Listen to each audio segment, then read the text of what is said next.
Many people spend their entire lives chasing a version of happiness that always seems just out of reach. It hides behind achievements, material possessions, the approval of others, or the elusive idea of finally having it all figured out. This belief is deeply rooted in the fast-paced world we live in, where productivity is praised and stillness is misunderstood. But there is another way, a gentler, more rooted approach to life that reminds us happiness is not something to be found out there, but something we uncover inside, in the way we live each moment. This video is an invitation, not a promise of instant transformation, but a soft light guiding you through 10 beautiful principles drawn from Buddhist wisdom. These aren't rules to follow or expectations to meet, but insights that can slowly shift how you relate to yourself, to others, and to the world. Let's walk through them together. And remember, this is not a race. It's a path made for pausing, for breathing, for noticing. We begin with a teaching that's both simple and deeply transformative. Honor the ordinary. In the search for meaning, we often overlook the very things that give life its richness. A quiet moment before sunrise, the warmth of a blanket, the gentle laughter of someone you care about, these are not insignificant. These are the very threads that hold our days together. When you slow down enough to truly see what's around you, you'll notice how much beauty lives in the space between plans and goals. Not everything needs to be big to be meaningful. In fact, it's in the small and the unnoticed that we often find our deepest peace. Let go of the idea that happiness comes from extraordinary events. More often it comes from choosing to fully be in the simple ones. The second insight is to cultivate thankfulness. Gratitude is not just an emotion, it's a way of seeing. When you shift your attention from what's missing to what's already here, something shifts within you. Your heart softens, your breath deepens, and suddenly you feel less rushed, less pressured to chase. You see that life has been quietly offering you small gifts all along. The warmth of the sun, the taste of your morning tea, a kind word that came when you needed it most. Practicing gratitude doesn't mean ignoring the hard parts. It means allowing the good to speak louder than the fear, even if only for a moment. Over time, these moments add up, and they begin to build a life that feels more rooted in contentment than in longing. Next is a powerful yet often misunderstood teaching. Let go of excess. This doesn't mean rejecting everything or living without comfort. Rather, it's about creating space in your home, in your mind, in your heart. We live in a culture that constantly tells us more is better. More stuff, more success, more control. But carrying too much physically or emotionally eventually becomes exhausting. When we begin to release the need to have, to own, to prove, we discover a lightness we didn't know we were missing. You don't need to let go of everything all at once. Start small. A drawer, an old idea, a past hurt. Every bit of space you create becomes an opening for peace to enter. This leads us naturally to the next practice. Reconnect with the natural world. Nature doesn't rush. Trees don't hurry to grow. Rivers don't struggle to flow. There is a quiet intelligence in the way seasons change and flowers bloom. When we spend time in nature, even a few minutes a day, we begin to remember this rhythm inside ourselves. You don't need to go far. The sky above your window, a plant on your desk, the sound of birds early in the morning, all of these are invitations. Look closely.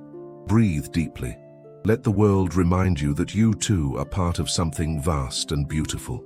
The more you connect with nature, the more you connect with the part of yourself that already knows how to be calm, how to trust the timing of things.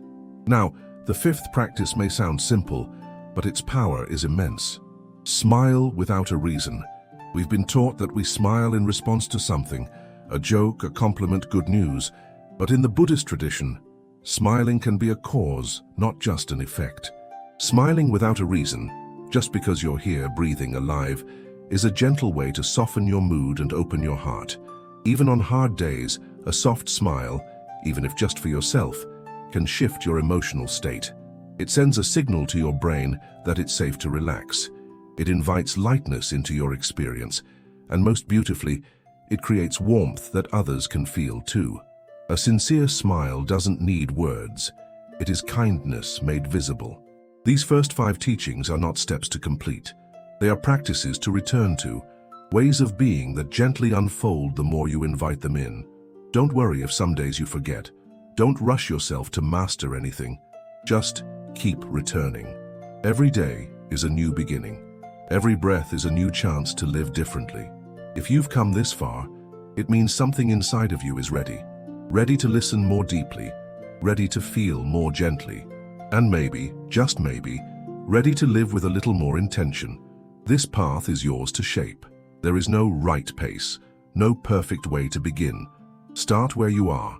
Start with whatever feels possible today. A quiet cup of tea, a single breath with your hand on your chest, a walk without checking your phone. These small choices are not small at all. They are the foundation of a softer, fuller life. The wisdom we're exploring here is not locked in ancient texts or high mountains. It lives in your kitchen, your living room, your commute. It lives in the way you speak to yourself when no one is listening. It lives in how you treat others when you're tired. This is the quiet magic of Buddhist teachings. They are not far. They are right here waiting for your attention. And perhaps the most beautiful part, you don't need to change your life completely to begin. You just need to notice it more. Be a little more present, a little more open, a little more kind. That's enough. That's more than enough. Let's continue on this path, not as a checklist of life improvements, but as a gentle unfolding of what already exists inside of you. The sixth teaching we'll explore is one of the most generous gifts we can offer and receive. Share what you have. In a world where people are often measured by what they own, it's easy to fall into the idea that we can only give when we have plenty. But Buddhist wisdom reminds us that giving doesn't depend on quantity. It flows from sincerity. When you share something of yourself, whether it's a kind word, a moment of your time, or a warm meal, you create a connection that nourishes not only the other, but your own spirit as well. Generosity is not a transaction. It's not about earning approval or receiving something in return. It's an act of trust, a quiet statement that says, there is enough. And in that space, something truly beautiful happens. Our hearts expand, our sense of separation dissolves. We remember that at the core, we're all part of a shared human experience. One act of sharing can ripple far beyond what we see. A simple gesture can soften someone's day. A listening ear can ease someone's burden. A moment of presence can change someone's direction. The beauty is, we all have something to give, no matter how small. The seventh practice brings a different kind of power. Pause with intention. In a world that rarely stops, choosing to pause is a revolutionary act. A real pause. Not scrolling, not numbing, not escaping, but a breath. A pause that says, I'm here. I'm noticing, I'm allowing. These quiet intermissions throughout the day help recalibrate the nervous system, soothe mental overload, and bring us back to the truth of the present moment. It can be just a few seconds. Before replying to a message, before reacting in frustration, before moving to the next task. A moment to feel your body, your breath, your surroundings. These pauses are like soft bridges, reconnecting you with yourself. They are reminders that you are not a machine. You are a human being with emotions, rhythms, and needs. Rest is not weakness. It is wisdom. And the more we practice intentional pauses, the more we learn to respond instead of react, to live deliberately, not automatically. Now, let's move to one of the most transformative teachings of all. Welcome what arises. This practice is about acceptance, but not the kind that resigns or gives up. It's the kind of acceptance that says, this is what is here now, and I will meet it with clarity and kindness. Whether it's joy or sadness, confidence or fear, ease or discomfort, everything that appears has something to teach us. Resisting reality only strengthens suffering.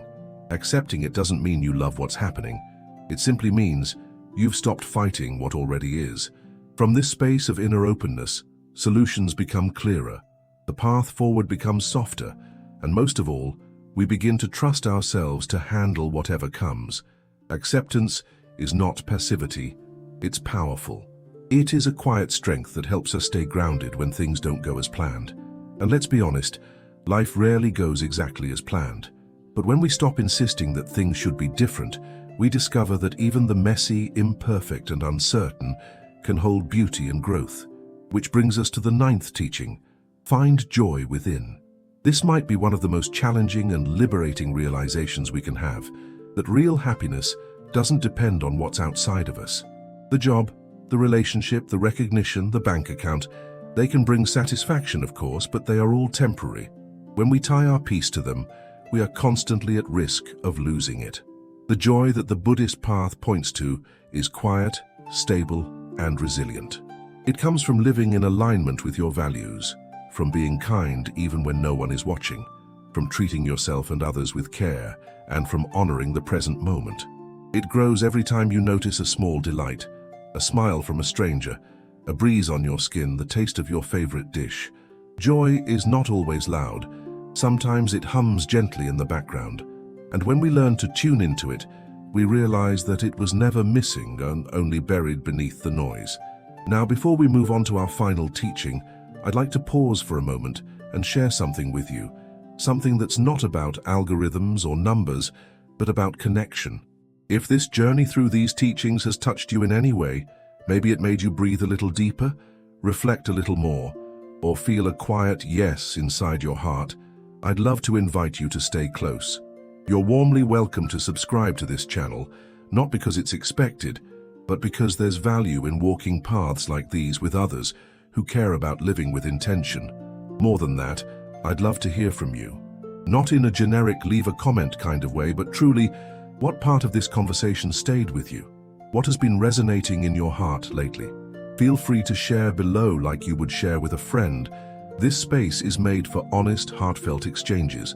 Sometimes the most meaningful insights come not from a script, but from real people saying real things. Your voice matters here. If you feel called to share, I'll be there reading, reflecting, and responding with gratitude.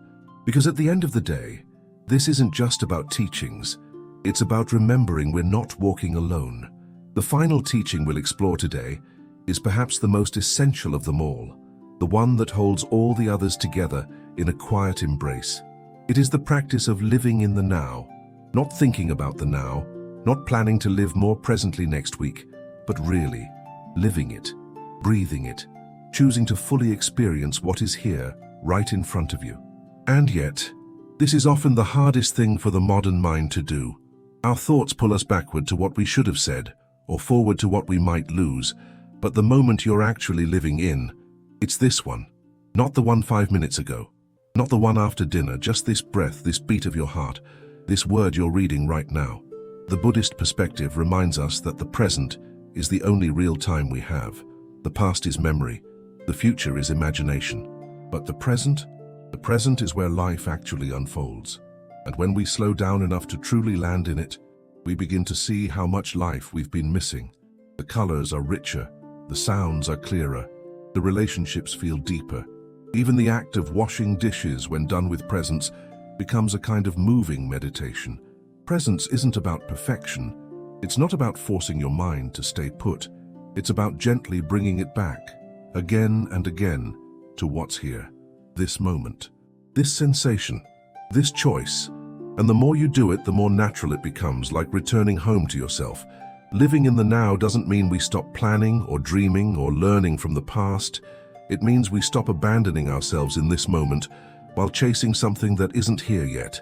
It means that the cup of tea in your hand, the person in front of you, the feeling rising in your chest, they deserve your attention because they are alive now. And so are you. This practice of presence transforms everything. It deepens joy, softens pain, and makes the ordinary feel sacred. You don't need to go on a retreat to begin. You can simply start by choosing, once in a while, to be fully where you are, whether that's sitting at your desk, walking to the store, or looking into someone's eyes while they speak. Let your mind return. Let your breath anchor you. Let life meet you in the present. And now, as we close this journey through these 10 teachings, I want to leave you with something gentle, something human. You don't need to remember every word. You don't need to master all these ideas. What matters is that something within you stirred, something softened, something felt seen. Maybe you saw yourself in these teachings, in the way you long for simplicity, or peace, or just a little more space to breathe. If that's the case, I want you to know, you're not alone in that. This space, like this little corner of the internet, is here for exactly that reason. If you feel that this message met you in a meaningful place, I'd love to invite you, in the warmest way, to subscribe to the channel. Not because it's part of some strategy, but because it allows us to keep walking this path together, because there is something deeply comforting about knowing that there are others out there choosing presence over pressure, compassion over judgment, and peace over perfection. And if you feel moved to, you're more than welcome to leave a note below. Maybe share which teaching touched you the most, or even just a small reflection about your own journey. I know writing in the comments can feel like shouting into the void sometimes, but I promise, your words will be heard here. This is a listening space. Whether you write a lot or just leave a single emoji, the important thing is that you feel welcome. No masks needed, no expectations, just you as you are. Before we part, let me remind you of something important. The path to peace doesn't ask you to be someone else. It invites you to remember who you already are beneath the noise. And every breath, every kind gesture, every moment of stillness is a step toward that remembering. So go gently, be kind to your heart, allow space for mistakes, and keep showing up, not to be perfect, but to be present. Thank you for being here. Truly, you are part of something quiet and beautiful. And this right now is enough.